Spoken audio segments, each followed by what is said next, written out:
And this is like the most crucial topic.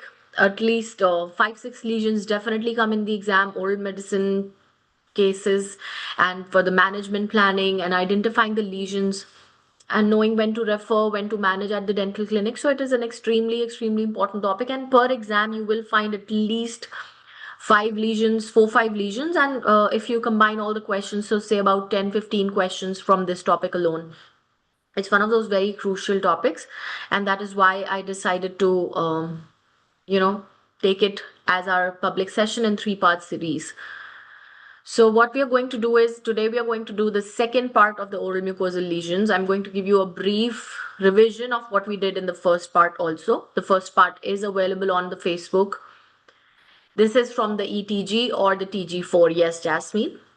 So if you've not joined and you're joining it as a free session, the public session, I want to reiterate that we are running all the 3 courses. The full March course enrollments are still going on because we still have 2.5 months for the examination and almost half the time. So if it's your second attempt, you can still get into the full course.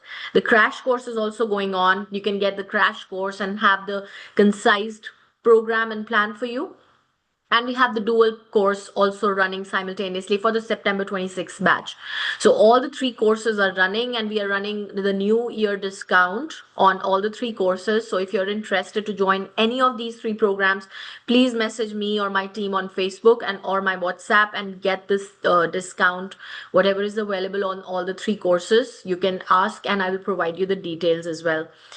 And other than that, the TG3 and the TG4 confusion, I hope, is resolved with everybody. For the people taking examination in March 26, they will be studying the third version of therapeutic guidelines, the classes of which, word for word classes of which, are provided to you on our program. So you continue to watch the TG3 classes, you continue to read the TG3 version, and then your September 26 candidates, because we have September 26 candidates already enrolled with us, preparing and studying.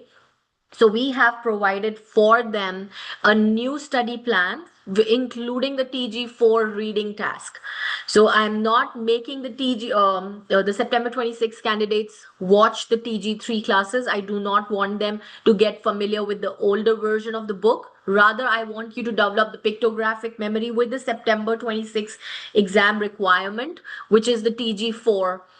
And that has been added to our drive. The study plan has been updated and created for the September batch to study and read the TG4.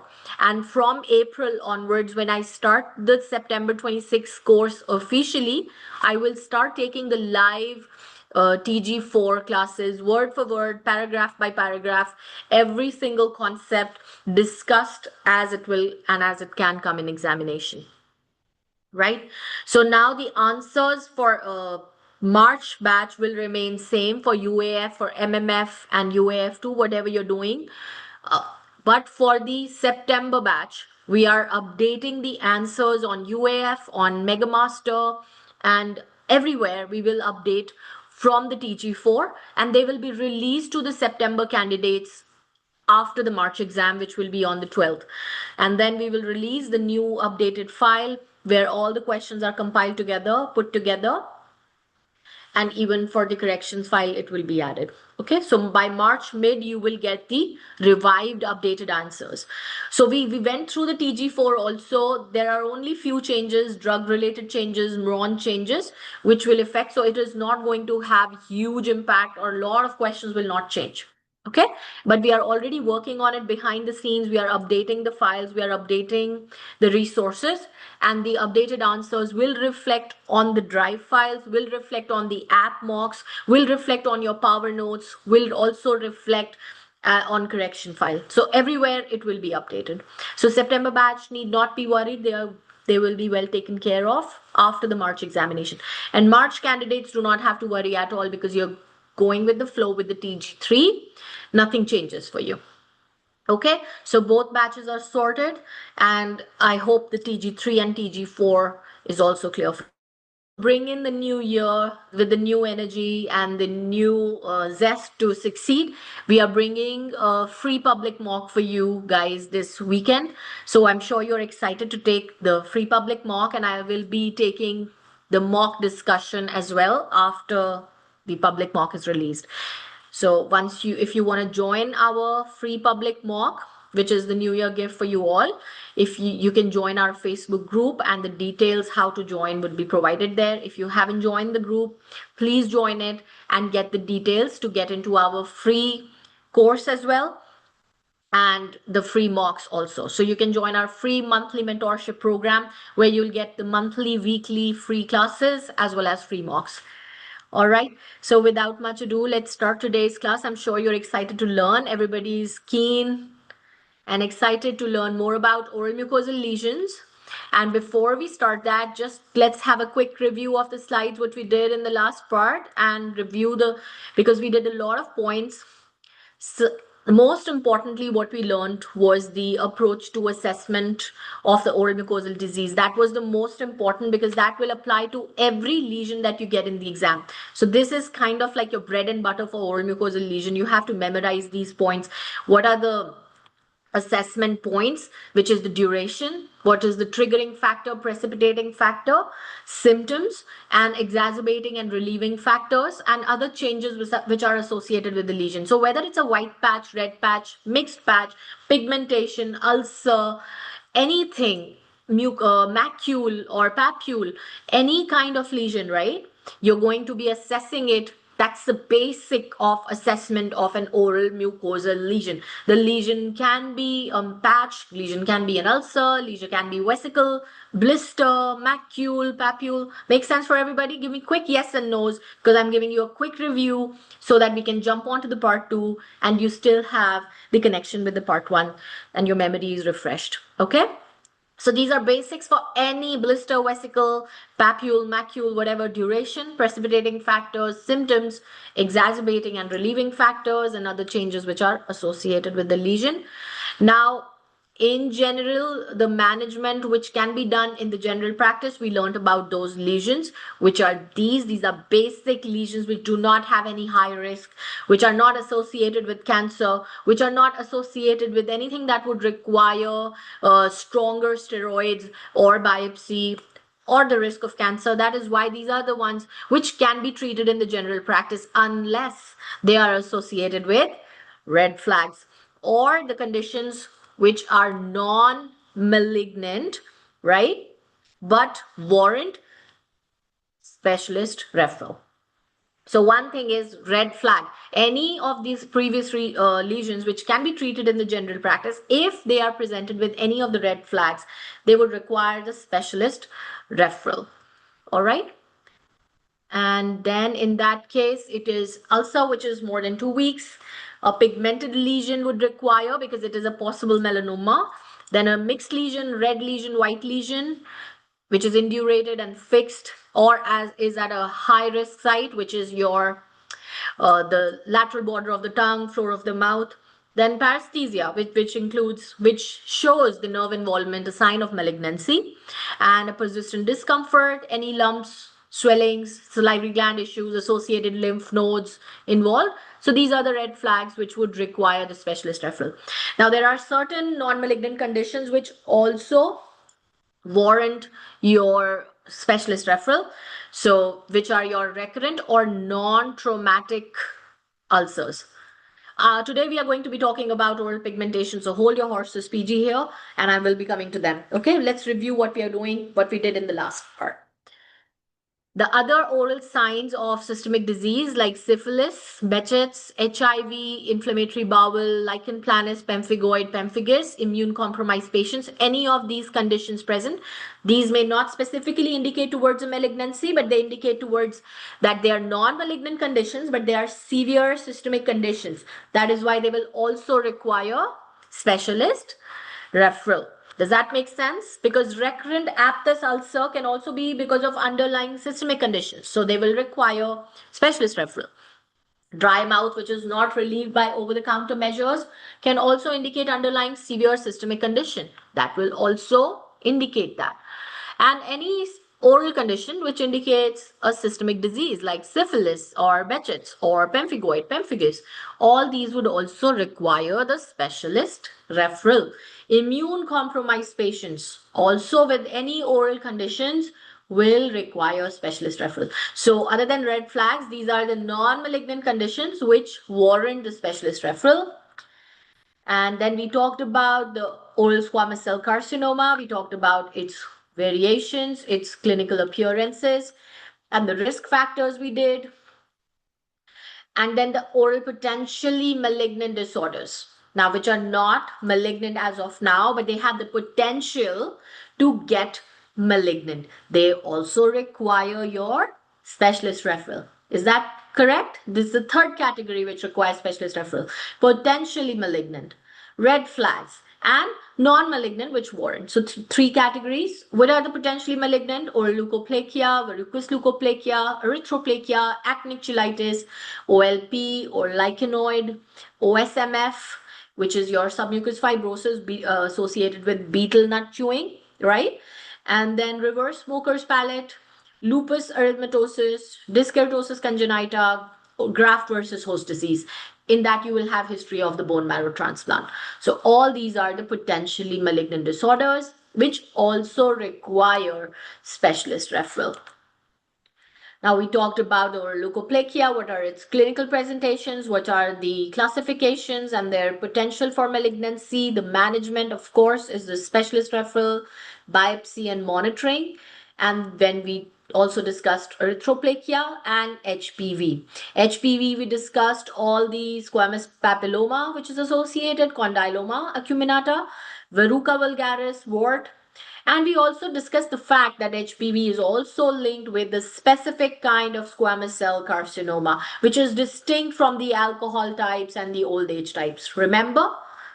Yes, lichen planus is also, lichen planus is not a potentially malignant.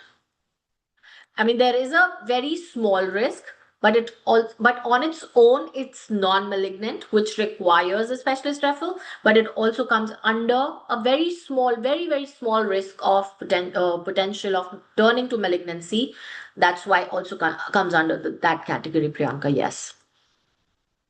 All right. So HPV, everybody's clear, gives you mostly benign conditions intraorally, but also is associated with a very specific type of squamous cell carcinoma associated with posterior part of the tongue, tonsils, or oropharynx. And management is specialist referral for the management and treatment. Clear for everyone? So far, so good. Are we all caught up with the last week's session, the part 1? And all the 3 broad categories are clear. In the examination, you see any of the lesions coming in any of the categories. Actinic cheilitis keeps coming in the exam. Lichenoid reaction keeps coming in the exam. Lichen planus keeps coming. Then all these warrant your specialist referral. Is that clear for everyone? We have seen an SBQ of a surfer where he had a macule, actinic cheilitis. Remember? Melanotic macule associated with actinic cheilitis sun exposure. So again, you would give some initial management to prevent the exposure, to prevent the sunburn, but definitely the oral medicine specialist referral would also be needed. Okay? Now coming to the current lesions in today's part, we are going to also be doing geographic tongue, the pigmented lesions and ulcers and shingles. Those are the predominant conditions that you're going to be doing. And examination loves asking you this. ADC loves asking you these conditions, guys. So every condition, please focus on the picture, focus on their appearance so that in exam you can identify it really well. And what are the symptoms so that in the history you can correlate with the presented signs, and then the management. Okay, everyone's ready? Give me big yeses if everyone's ready to start today's session and set an intention for deep learning and memorizing the facts so that in the examination, straightforward, the question comes and we answer them accurately. There are no scope for mistakes. Okay, so geographic tongue is a benign condition. First of all, it is not a malignant. It is not potentially malignant condition. Okay, and it can affect 5% of the population. Yes, Sakshi, today's lecture I'm just starting now. Tariq, I was reviewing the last week's session, so I was doing it swiftly, and now I'm going to be discussing today's lesions which are going to be in the normal speed. But we were doing revision of the last week, so it had to be done swiftly because we do not have a lot of time to review the last week's session. Okay? All right, so it affects up to 5% of the population, the geographic tongue. So it is not very rare. It is still a common benign condition. And usually it is like a red lesion which shows migratory appearance. That means it can change its location. What does it mean being migratory in nature? It can change its location, right? And it is mostly seen on the dorsal surface of the tongue, not the under, but rather the dorsal, the top portion of the tongue. Sometimes it can also go to the floor of the mouth or buccal mucosa. Okay, so buccal mucosa, what other lesions you can find on the buccal mucosa? If in the exam picture is given with such red and white appearance, what other lesions can be seen on the buccal mucosa? Oral lichen planus, lichenoid reaction, right? Frictional keratosis. Agreed? Those are the few of the conditions which can be seen there. Right? Psoriasis can also be seen.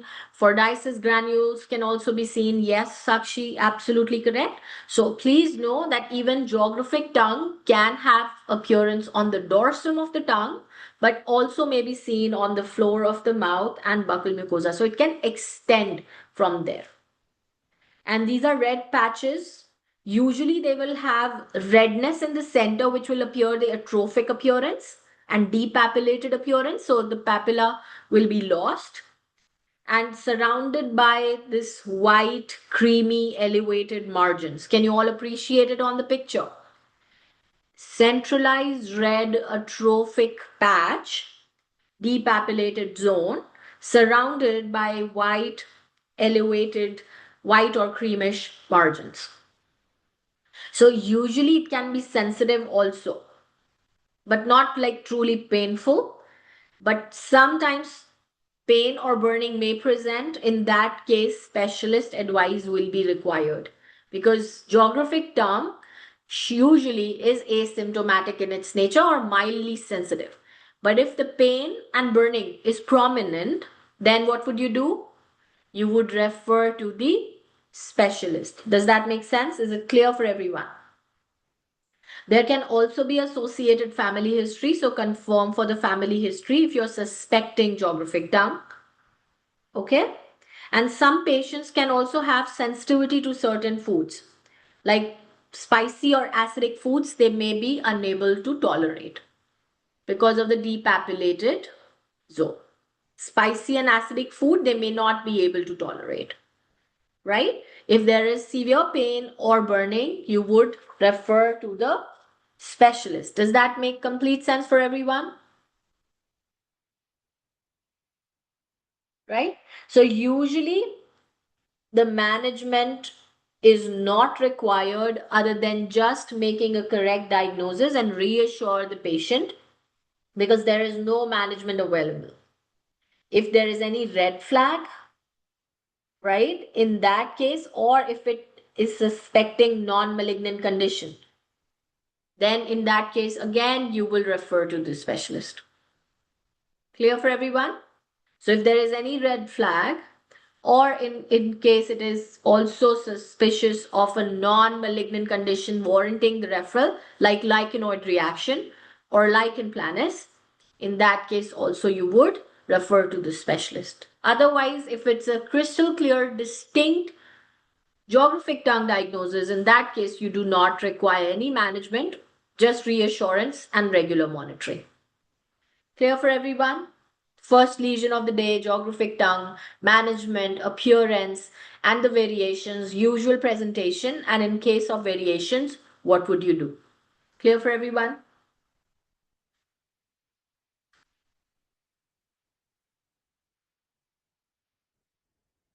Now, the second condition is hairy tongue. So, hairy tongue usually occurs when there is an excessively long, hyperkeratinized filiform papilla. So, it is, yes, lichen planus is a non-malignant condition warranting specialist referral, Tariq. Is it? Remember, I just gave you a review from the last. Have you watched the last class, the part one? So you would remember that lichen planus is a non-malignant condition Also a potentially malignant condition. So from both the categories always requires specialist referral. Okay? Clear for everyone? For OLP, lichenoid, I want no confusions. In exam, ADC loves giving you OLP and lichenoid. So management should be very clear to you. You're not treating it on yourself.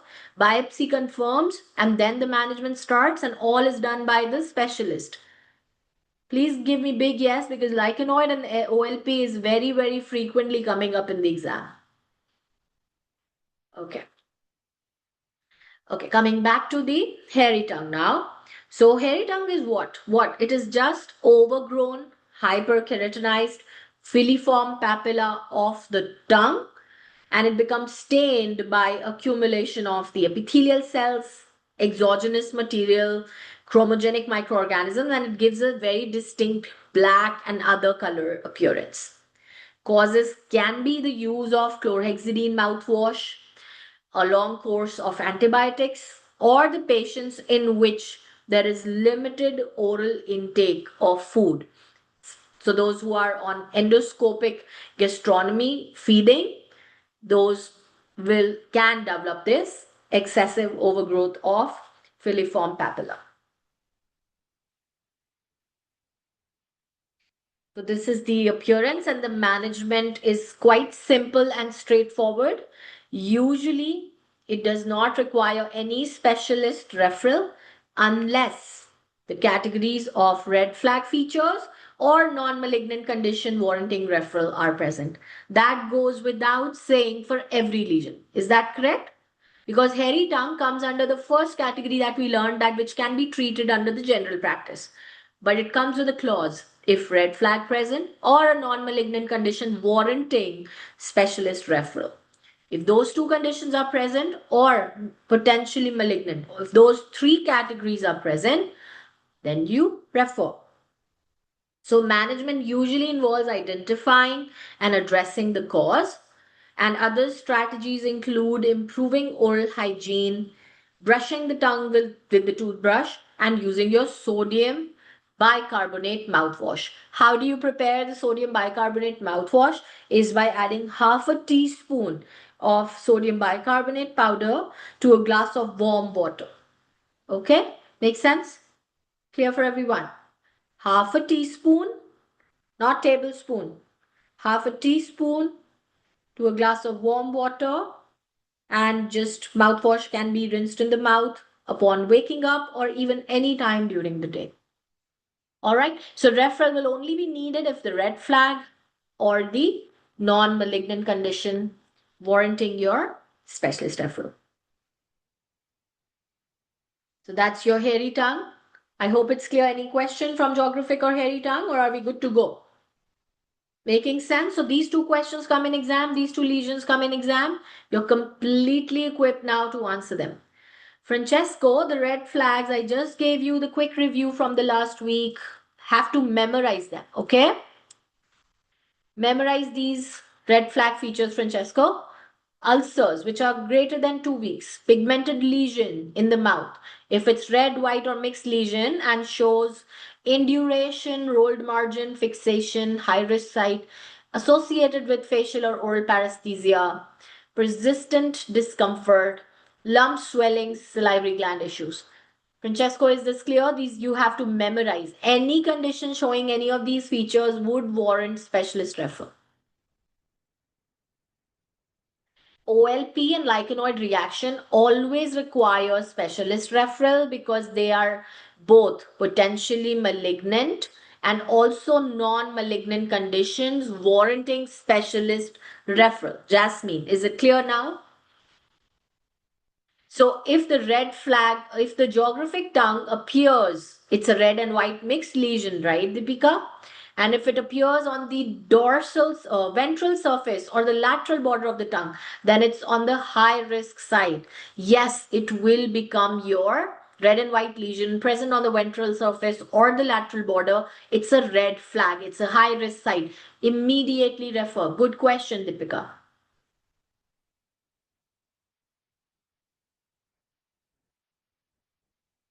Jasmine, your doubt is clear. Deepika, yours is too. So Kinjal, it's idiopathic. There is no known cause, right?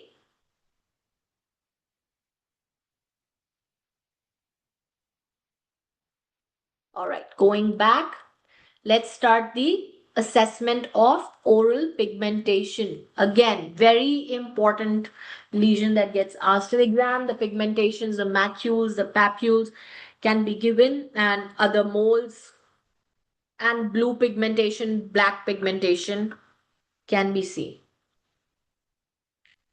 Yes, it is, Preeti. Yes, Priyanka. All right. Hold on to the questions, right? I'll give you, after oral pigmentation, I'll give you again some time to ask questions. So can we hold on to the questions and move on to the pigmentation now?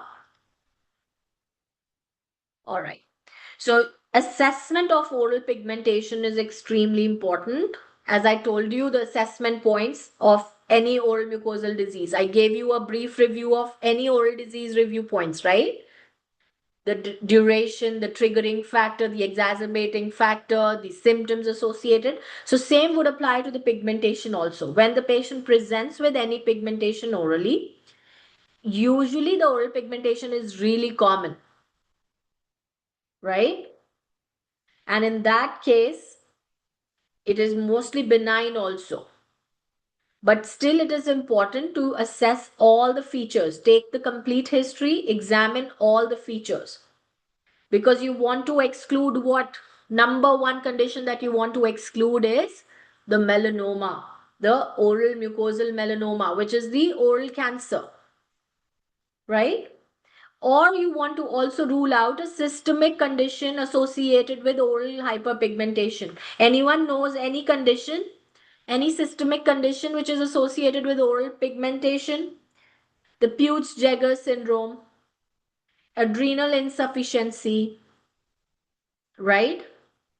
So these are your, what are these? These are your systemic conditions which are associated with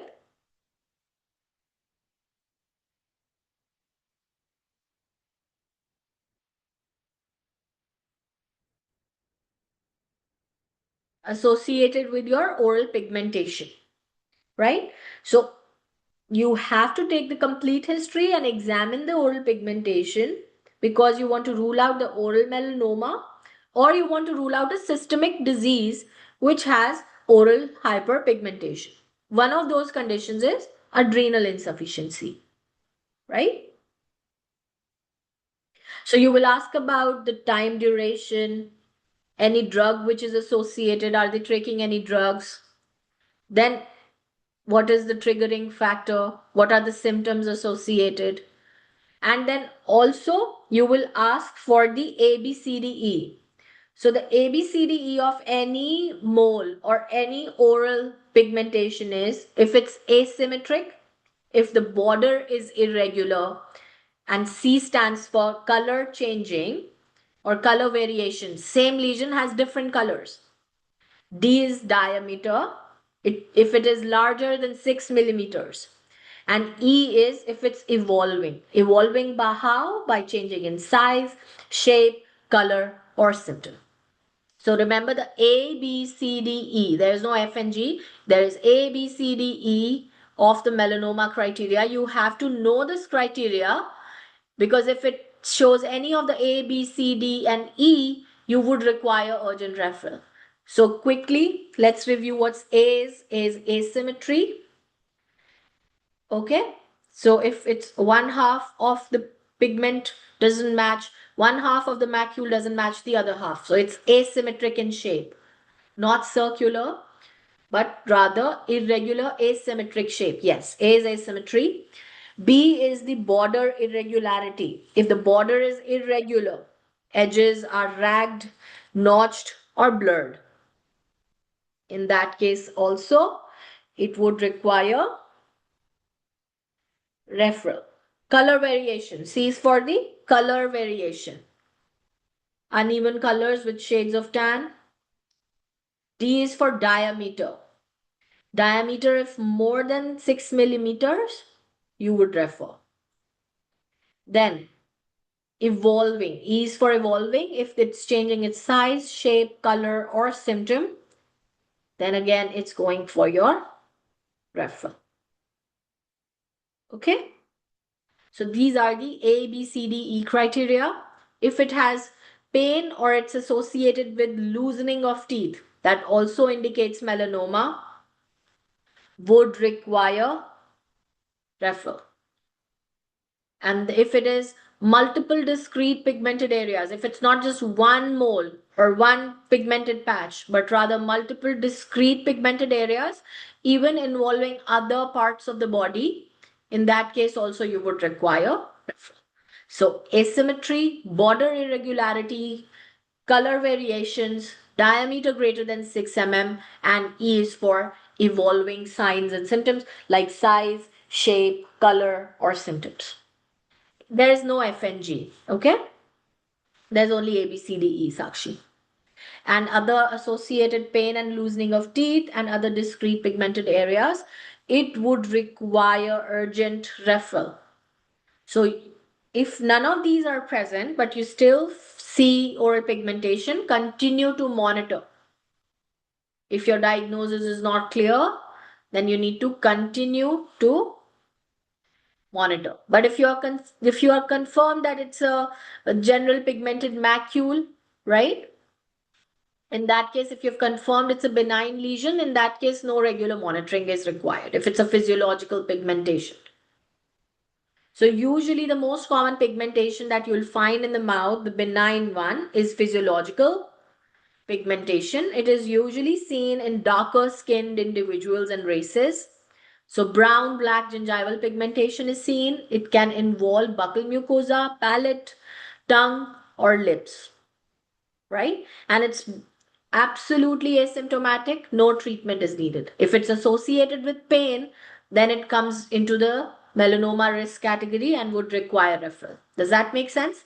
Because symptom is part of the evolving nature of the pigmented lesion, right? We just did the A, B, C, D, E. So symptoms and pain and loosening of teeth or any of the A, B, C, D, E associated with any pigmented lesion would require urgent referral. If none of that is present, physiological pigmentation, simple, is benign condition and requires no intervention. Then another common pigmentation in the mouth can be amalgam tattoo. It's again an iatrogenic cause, exogenous cause, and it is because of the implantation of amalgam particles while doing the amalgam restoration. They're usually small, macular, blue and grayish to blackish in color, and they're usually found very close to the amalgam restore teeth. You would have an amalgam restoration closer to that amalgam tattoo. And how do you confirm the diagnosis? With X-ray. This is a very common question. How do you confirm the amalgam tattoo? Presence of the amalgam restoration next to the tooth or the X-ray? Both options are given to you. Which one will you choose in the exam? See, presence of the amalgam restoration only will help you come to a provisional diagnosis. X-ray will only confirm the diagnosis. Absolutely correct, everybody. You will not make mistake in the exam. Clear for everyone? If both the options were given, adjacent amalgam restoration or X-ray. I mean, how tempting it might look like amalgam restoration is just lying next to it. So why do you need to take an X-ray to confirm it? Please know it is a requirement to take an X-ray in this condition to confirm the diagnosis of amalgam tattoo. Now, in case your diagnosis is not clear on the X-ray, it's not confirmed on X-ray, or any red flag is present, or any non-malignant condition warranting the specialist referral goes without saying, any of that present, Marich, if both options are given, the confirmation only comes from the X-ray. Does that make sense? Clear for everyone? Presence of the amalgam restoration next to it only gives you a provisional diagnosis. Confirmation only comes from X-ray.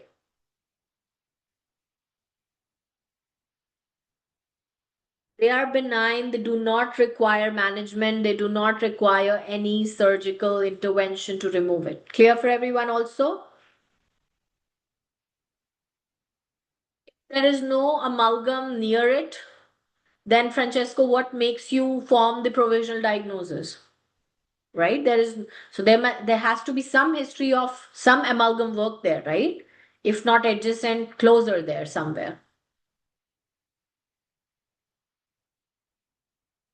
Otherwise, the amalgam is not coming in the mouth without the amalgam work, right? Yes. Now, the benign pigmented lesion other than these two is melanotic macules. So, melanotic macules are discrete brown black spots. They are usually on the vermilion border of the lips, can also be seen intraorally, right? And it's usually a discrete macule, very well circumscribed brown and black pigmented area, only few millimeters in size. If it goes bigger than 6 mm, it requires urgent referral. That clear? So less than 6 mm, it is usually considered benign. If the size is greater than 6 mm, the risk of melanoma is higher, would require urgent specialist referral. So see, any of the A, B, C, D, E present automatically doesn't make it malignant or melanoma, but it warrants the specialist referral urgently. Does that make sense? That doesn't mean anything which is above 6 mm will be melanoma. Anything that is symptomatic will be melanoma. Anything which has irregular border will be melanoma. There is no saying that. ABCD is not a melanoma criteria. It is a criteria for urgent specialist referral. Makes sense or not? I want you to differentiate that these are only the specialist referral factors. Not immediately indicate it's a melanoma, but indicate that there is a higher risk of it being melanoma. Okay? So these lesions should be assessed by an appropriate specialist and monitored, including the use of the pictures for any changes in size, texture, color, and definition. So if any changes you are noticing as a general dentist, if any A, B, C, D, E criteria applies, simple, you would immediately refer. Racist? Sorry, I didn't get it. Melanotic present in racist, what does it mean? It is melanotic. Melanotic macule can be present in any race, not necessarily skin people. Physiological pigmentation is present in dark skinned people. Melanotic macule can be present in any race. Now, patients who have multiple melanotic macules also require referral because they indicate the underlying systemic condition, which is your Peutz-Jeghers syndrome or adrenal insufficiencies. So if you see multiple macules, then assess for systemic conditions. So specialist referral again.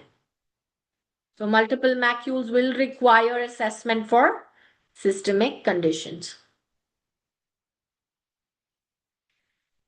Now the oral mucosal melanoma, which is the malignancy of oral cavity. So these are rare orally. Melanoma is most commonly seen on where? Skin, right? It's a common skin cancer, but very rarely present orally, intraorally. They usually are found in the hard palate or gingiva. So most common sites for melanoma intraorally is hard palate and gingiva, and appearance shows irregular blue-black macules in with ill-defined borders. And the color would also vary within the lesion. So all the ABCD would be present, right? Irregular margins, color variation, right? Ulceration, nodular or plaque appearance. Symptoms will also be present like pain, altered sensation, loosening of teeth because it is an aggressive underlying malignancy. On skin or intraorally, it will look like a discolored patch or a pigmented macule. But intradermally, it is an aggressive cancer, so it would affect the underlying tissues because it's malignant. So it will lead to loosening of teeth. And it would also involve regional lymph node because of its malignant nature. Agreed? Malignancy means spreading to other tissues, right?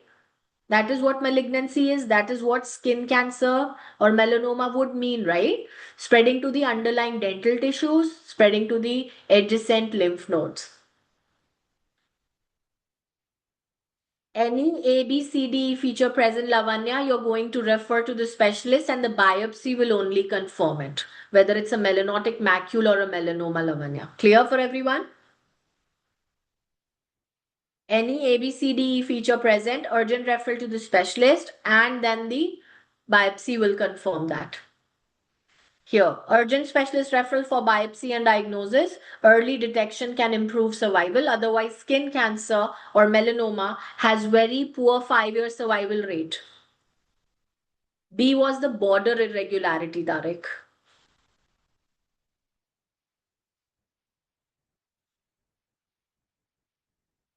Clear?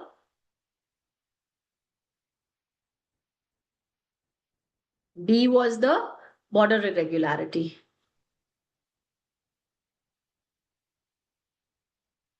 So oral mucosal melanoma must be immediately urgent specialist referral should be done for the biopsy and the diagnosis.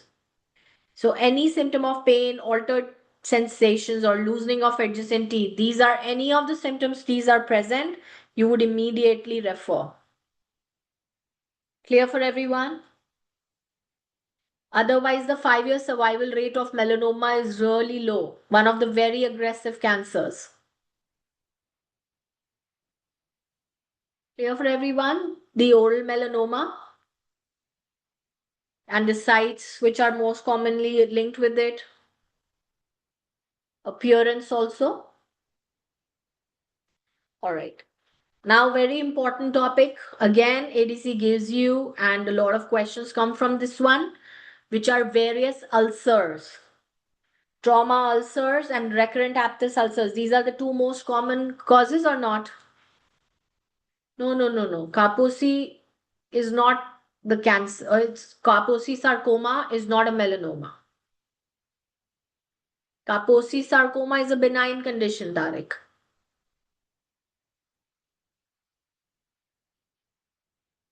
Yes. It is not a melanoma. It is known sarcoma, but it is not a malignancy. It's a misnomer.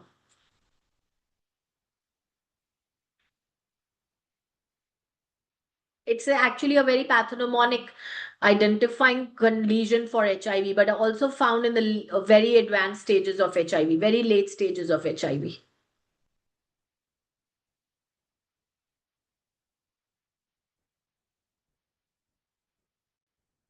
Okay? So don't mix the. Yes, Kaposi looks like a bluish pigmented patch, but it is not melanoma, Tariq. Now let's come to the oral ulcers. There are two very common types. We all agree with that. Nikita, you don't have to really differentiate clinically by the clinical picture alone. You have to ask about the oral assessment, the criteria that I gave you, the assessment, the history. So immune compromise, HIV would have other telltale signs also, right? Not just Kaposi's. And the difference is, yes, Kaposi's is distinctly very bluish, but melanoma is kind of blue and black. And Kaposi is larger in size than melanoma. The site involved is usually common, hard palate, but there would be other points in the history which would indicate towards HIV, Nikita. Because once the Kaposi comes, there will be a lot of other opportunistic infections already present. Right? Preeti, absolutely correct. Candidiasis would also always be there in those cases for HIV, right? So yes, melanoma, whereas would not have any other immune compromise or any other condition associated. So coming to the oral cancers, again, ADC repeatedly gives you so many concepts and questions from that. And trauma is a very common, trauma ulcer is a very common occurrence in exam. Recurrent aphthous ulcer also very, very commonly, seen in the exam. So what these are the two most common causes of oral ulcer. So be on a lookout for these when the examination gives you ulcer questions. Other causes are also seen and which comes in the exam are herpangina, hand, foot, and mouth disease, but usually you will find those associated in children. Then other viral infections which ABC loves to ask and is also commonly seen orally is herpes simplex infection, the primary herpetic gingivostomatitis as well as the recurrent type. Then the herpes zoster, which is the also known as shingles, which is the recurring infection of chickenpox virus, varicella zoster virus. So it is named herpes zoster, but it is not caused by the herpes virus. It is chickenpox virus, which is the varicella zoster virus. Everyone, herpes simplex versus herpes zoster is clear for everyone. Separate. Herpes simplex is seen in usually children also primary types, but also now in adulthood. Recurrent herpes labial is also caused by HSV1 virus. And then herpes zoster. So HSV1 is non-sexually transmitted and HSV2 is sexually transmitted. That also you must know distinctly. Okay? HSV1 is non-sexually transmitted, usually is the oral virus, herpes simplex virus. Recurrent herpes labialis is the recurrent form of it. Herpes zoster, whereas is a misnomer, has the term herpes but is not HSV1 or HSV2, is actually varicella zoster virus, which is a chickenpox virus. So reactivation of the chickenpox virus inside the body in the ganglions and nerves is your herpes zoster. And then cytomegalovirus also gives you oral ulcers, which is commonly seen in HIV patients. Then there are some ulcers which are associated with bacterial infections like oral syphilis. This is a sexually transmitted disease. Then it's your dermatological conditions, which also gives you ulcers in the mouth, which is oral lichen planus, has an ulcerative form. Pemphigoid, pemphigus, they are initially presented as vesicles, but then they burst and become ulcers. HSV2 is Priyanka. Erythema multiforme is also your vesicular form and then becomes the ulcerative form. Oral cancer can also give you oral ulcer. Systemic diseases like Crohn's disease can also give you, no, recurrent is HSV1 only, Priyanka, not HSV2. HSV1 is the primary herpetic oral gingivostomatitis, and the recurrent is the recurrent form of that because it remains dormant in the body, and the reactivation is the recurrent labialis. The virus is still same, HSV1.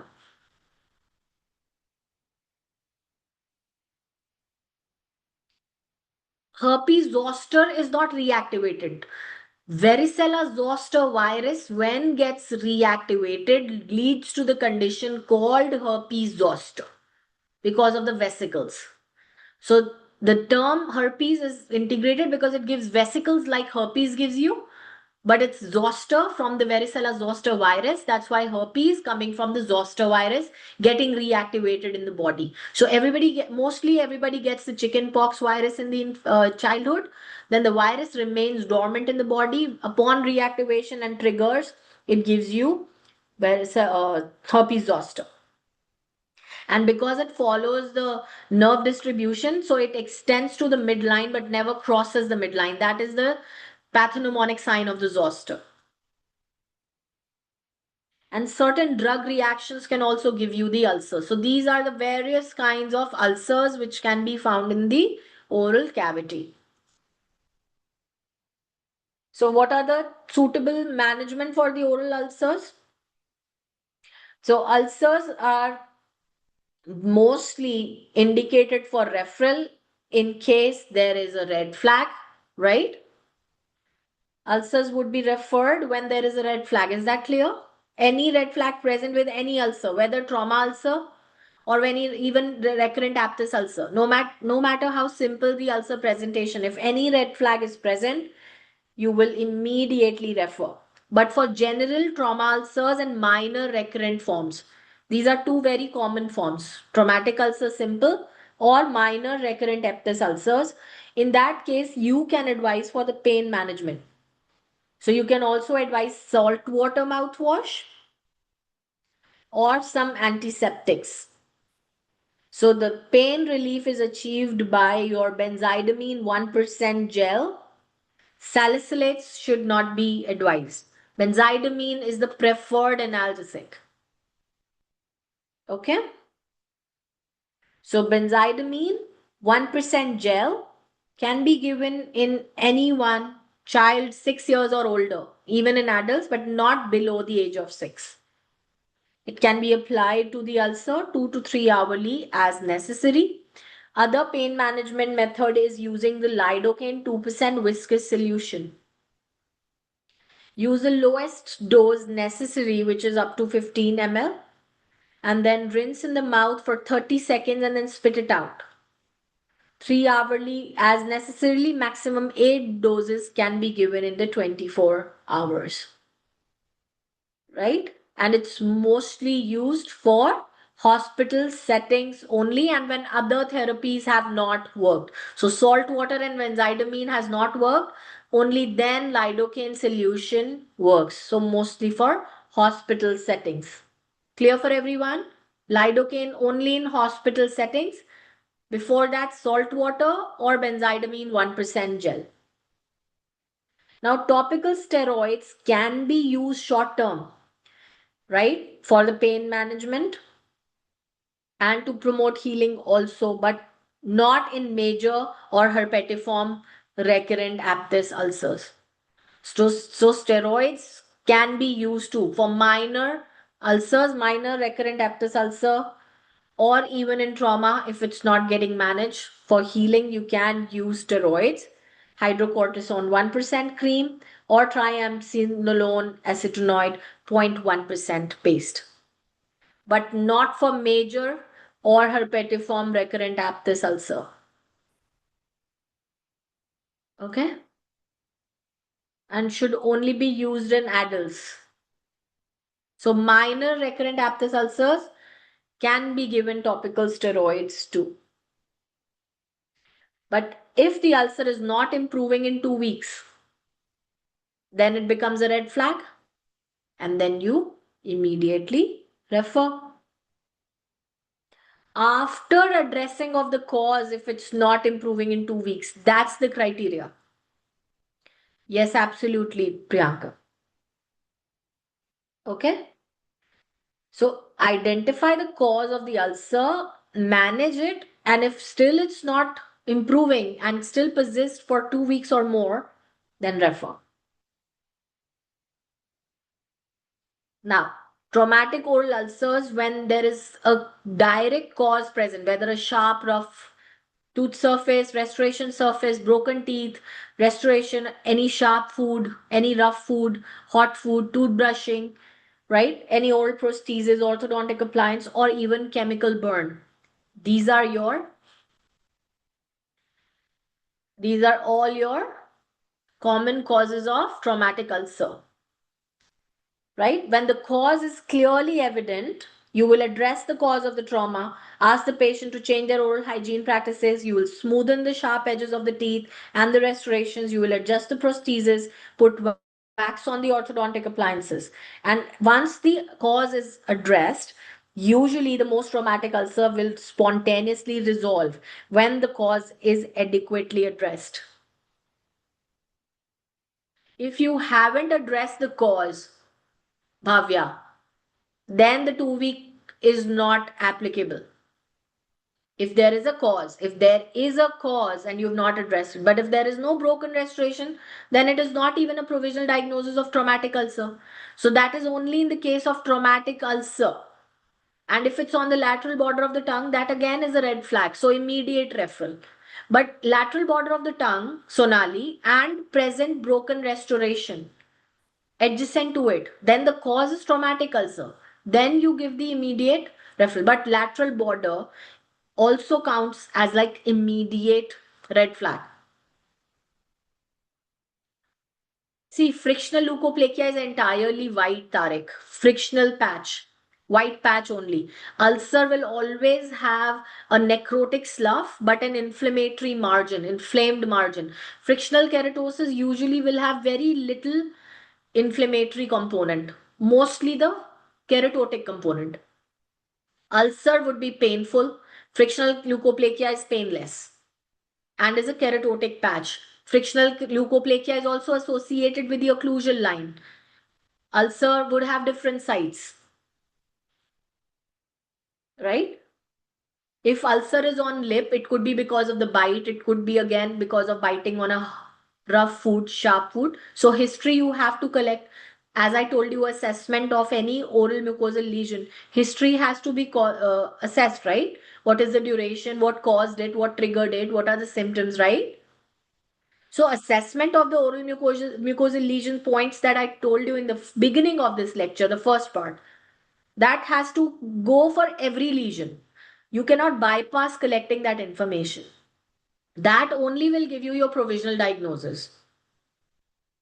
Non-traumatic ulcers and any ulcer on the red flag side will immediate. Yeah. So even if the cause of trauma is present, but it's on the lateral border of the tongue, you will please immediately refer.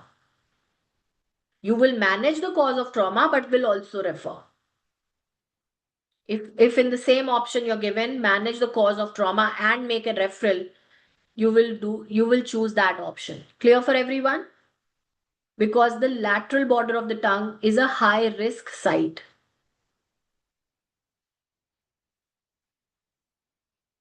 Frictional leukoplakia is frictional keratosis only. The term is frictional keratosis, not frictional leukoplakia.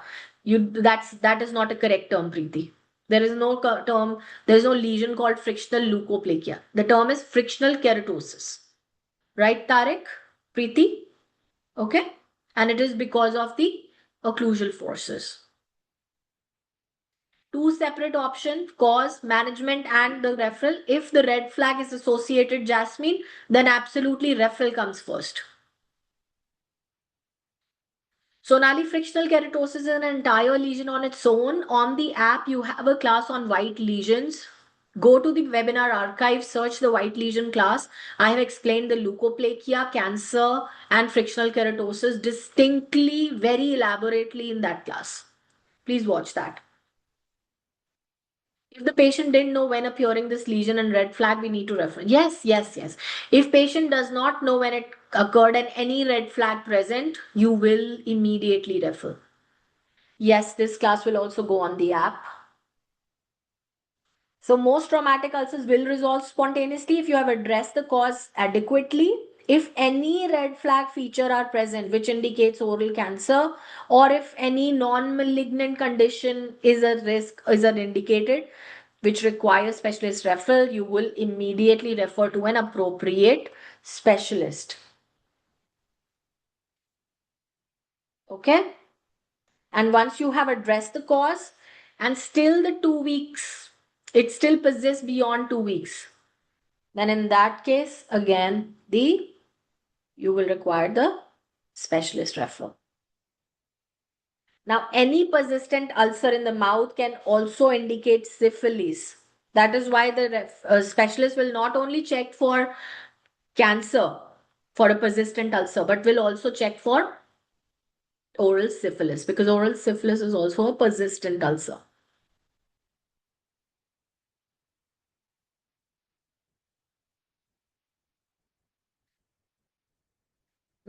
Recurrent aphthous ulcerative disease. It is also one of the very common oral ulcerative condition. 2 weeks start after removing the cause if it's clearly trauma. If it's just trauma, no other red flag, then remove the cause and 2 weeks period will start then. Yes, syphilis ulcer can present on the lip, on the tongue, also on the palate. So the recurrent aphthous ulcerative condition is a very common condition. It's a non-traumatic ulcer. It's immune mediated and it causes periodic eruption of the painful ulcers. It's extremely painful and discomfortable, right? And triggers are usually smoking cessation and trauma. Orthodontic appliances and toothbrushing can also trigger it. Most common sites associated are your mucosa of the cheek, lip, and floor of the mouth, and sometimes it can also occur on gingiva and hard palate. They can be minor form, major form, and herpetiform. Minor form is the most common form which you will address in your clinics, and usually they are 2 to 4 millimeter in size, small lesions. They occur only few at a time and they usually heal between 7 to 10 days. And the major ones are less common.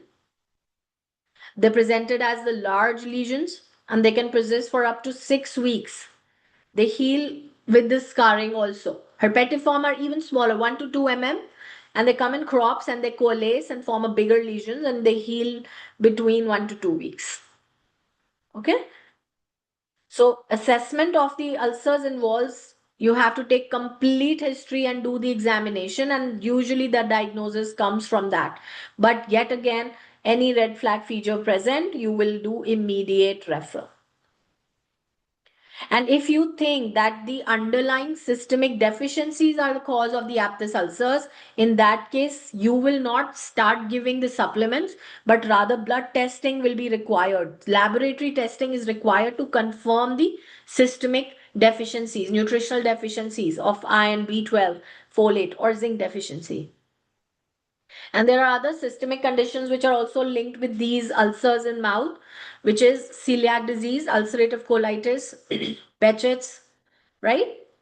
Cyclic neutropenia, periodic fever, aphthous stomatitis, pharyngitis, and cervical adenitis. Major always immediately requires referral, Neetu, yes. Yes, minor can also sometimes occur in keratinized, yes, Sonali, right? But the size and the healing period would help you diagnose it further, Sonali, whether it's minor or herpetiform or major. But the site can be present even on the gingiva and heart palate, occasionally, not always. Clear for everyone?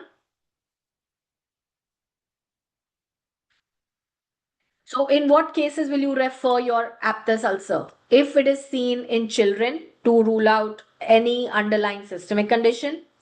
If it's seen in children, in that case you will refer. If it's a major form or herpetiform or patient is immune compromised, you will immediately refer. If they are persistent for more than 2 weeks, so if you diagnose them as minor herpetiform, now that should heal between 7 to 10 days, right?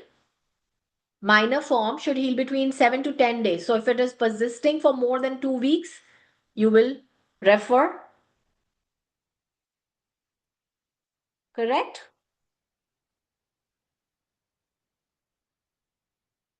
Herpetiform ulcer is a recurrent aphthous ulcer form, but they're very small, 1 to 2 mm. Cause the same, immune mediated only. It is just a variation of your recurrent aphthous ulcer. So management is mostly palliative, right? Because they heal on their own. So you can give the symptomatic management, which we discussed, salt water or benzidamine, which is your topical analgesic. In minor form, you can give for prodromal stage topical steroids. Again, the formulations we discussed, 1% cream of hydrocortisone, triamcinolone 0.1% paste. And then ultimately it does not prevent the recurrence. When you give the pain management or you give the steroids, it can only treat the ulcer at this stage, but the recurrence cannot be treated. It's an immune mediated condition. If there is a systemic condition lying with it, celiac or Behçet's or everything, specialist has to do it. Or if there is a deficiency, lab test has to confirm it. Specialist only. Oral medicine specialist is the one where you would refer. Okay? Understood. The management and referral part both are clear. Management, symptomatic management, and the referral part both are clear for everybody. Please, this is very important slide, very important question. Where you would refer children, major and herpetiform, or immune compromised, or persistent ulcer more than 2 weeks. All right. Now coming to the shingles, right? As I explained, yes, here also only for minor it's given, Sonali. For major, right? For major and herpetiform, you would refer. And in it says for prodromal symptoms only, for prodromal stage only, and that is also it's given on the TG4. Now, coming to the oral presentation of shingles or herpes in dental practice. So, it's a very self limiting disease. Basically, it is a reactivation of varicella zoster virus. That's clear for everyone. Varicella zoster virus, which is the chicken pox virus. Shingles or herpes zoster is caused by the reactivation of this virus. Its incidence increases with age because in childhood usually you get chicken pox, then the virus goes dormant, and in adulthood the reactivation usually happens. It is a very self-limiting disease infection. It lasts 10 to 15 days. Painful rash and the blisters on the dermatomal distribution. Dermatomal distribution means where the nerve supplies that skin, that area of the skin or intraoral area gets involved. Usually in gel form, Kritika. That's the TG preference. So if you have both the gel and the mouthwash separately, choose the gel. But if you have given only the mouthwash, then you can choose the mouthwash, Kritika. Prefer the TG formulations when both choices are given. So shingles will only happen on a dermatome. Everybody understands what a dermatomal distribution means? Where the nerve supplies that particular skin area. It will not cross another dermatome. It will not cross the midline also because each nerve will have its own dermatome and only goes up to the midline. Orally also it can be seen if the maxillary and mandibular trigeminal nerve gets affected by the virus. Lignocaine you should not select unless asked for the hospital setting, Asta. Now, sometimes it can also involve the ophthalmic branch of the nerve, and that can give you compromised vision, serious eye pain, photophobia, and immediately requires referral to the ophthalmologist. Usually, when the maxillary and mandibular nerves get involved, they will give you the lesions on the skin and intraorally as well. They will not go beyond the midline, as I told you why, right? Can you see on the picture? The vesicles are seen here. They are extremely painful. Chickenpox does not have midline predilection or dermatome predilection, Priyanka. Don't confuse it that it is like chickenpox. It is on a dermatome and does not cross as midline. Chickenpox is systemic throughout the body. It's a systemic primary infection. This one is on the nerves only, reactivation within the nerve. So nerves supply particular area of the skin called dermatomal distribution and will not cross the midline. Now trigger can be trauma. Dental treatment can trigger shingles also. Very important factor here. And physical and emotional stress can also trigger it. Usually the prodromal stage will be 3 to 5 days, and after that blisters will come. It will stay for a week, and usually within a week or two they will heal. Okay, they will never cross the midline. So 3 to 5 days of prodromal signs, itching and pain, and then the blisters will erupt. So see how it is only not crossing the midline, only going to the midline. Can you see it on the tongue? Now there is another presentation known as zoster-Seen herpete. Zoster-Seen herpete is a form of shingles where there is no blister, just the pain on particular area of the skin. Can you remember that? Zoster-Seen herpete, which is neuralgia only without blisters and rash. Disseminated means not just one dermatome, multiple dermatomes, Grisha. Multiple nerves are involved. So disseminated throughout the body. It's disseminated on various parts of the body, Grisha. So patients with undiagnosed HIV can also have shingles. So that is why whenever you find shingles, refer to the GP to rule out HIV. It is an indicator condition. Refer to the medical specialist always. Any patient comes with shingles for you in the exam and the question asks you, will you send them for HIV testing? What's your answer? It's an absolute indicator condition to refer for HIV. Yes?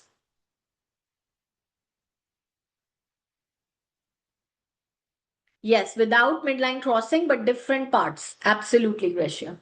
That's the disseminated form. So it is an indicator of HIV also, That is why if you see shingles in your patients, refer to GP for HIV ruling out.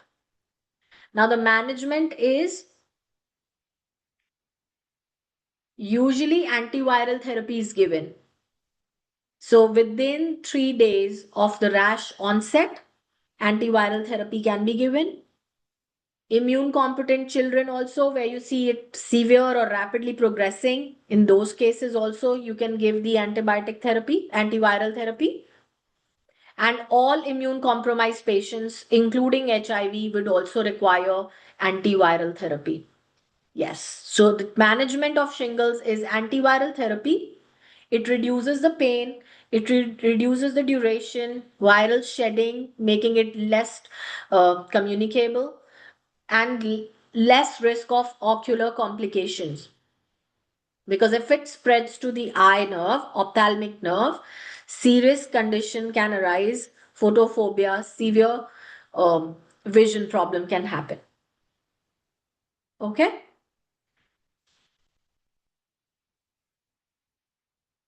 So you will refer to the specialist. If it's a disseminated disease, that means multiple dermatomes are involved. Or if it is invasive, you think systemically it's spreading and it's spread to the brain, encephalitis. Or if it is involving the ophthalmic nerve, or the patient is immune compromised, or if it's non-responsive to the antiviral therapy. In all these cases, you will refer them to the medical practitioner. And sometimes the vesicles can heal, but the post-herpetic neuralgia can still persist. In that case, also medical practitioner specialist referral would be required. So shingles is less painful in children and more painful in adults. Can you remember that fact also? And sometimes these vesicles can develop secondary bacterial infection. So sometimes along with the antiviral therapy, you will also require antibiotics because secondarily it can get infected with streptococcus or staph. Right? So those secondarily infected vesicles again would require medical practitioner referral for antibiotics prescription. Post-herpetic neuralgia also managed by the medical practitioner. Ocular involvement managed by the ophthalmologist. And these are the indicator for medical practitioner referral.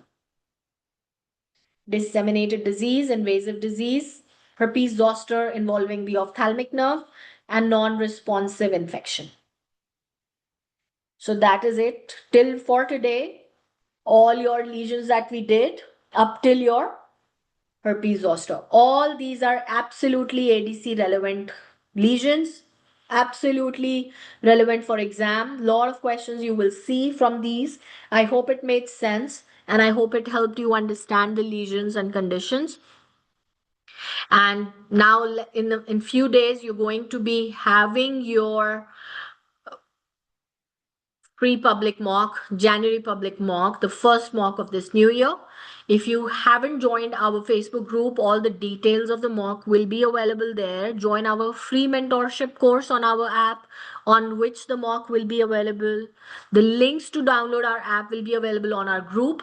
Please join the Facebook group if you haven't joined yet. My team will share the details. You can WhatsApp me for the details and join the group and get the link to join the free mentorship program.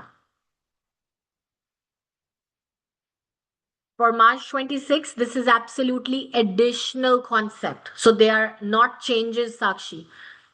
Absolutely, ADC can ask you these questions. Okay? ADC has been already asking all the new concepts that are covered in the TG4. That is why as soon as the ETG came and the new updates came, I have been teaching you all the new chapters since the beginning. Since October, we are doing all the latest additional chapters in ETG, right? Because OSA, ADC has already been asking. Cognitive disabled patients, already ADC has been asking. Then the sedation and anxiety management, already ADC has been asking. So those were already getting asked in exam. That is why extra chapters on ETG, they were already getting asked in exam. And from October, we have been doing that. So March 26 has to do the TG3, but extra part I'm already providing you. right? No, only by prescription, Parvati. These slides are not yet on the app. I will add there on the app, right? Or I would rather just create it as a hot note and put it under the ETG hot note. Okay. Once I complete it in the next week, next to next week, then I will upload it as the entire hot note. Deepika, can you send me that question screenshot and I'll explain that to you on WhatsApp? It's a general test, Bhavya. Okay. All right. So, any more questions? Please feel free to reach out to me on WhatsApp or my team on the Facebook page, and we'll be happy to help you. And we are bringing a lot more tools and resources for you all to study. And yeah, looking forward to see you guys on the on the upcoming public mock and on the public mock discussion. Thank you so much, guys. Have a great day. Thank you. Bye bye. Thank you. Thank you. I hope everybody gained a lot, and I'll see you soon. So, we are meeting tomorrow for our Ultimate Advanced File Volume 2 discussion, internal class. I'll see you tomorrow. Bye bye.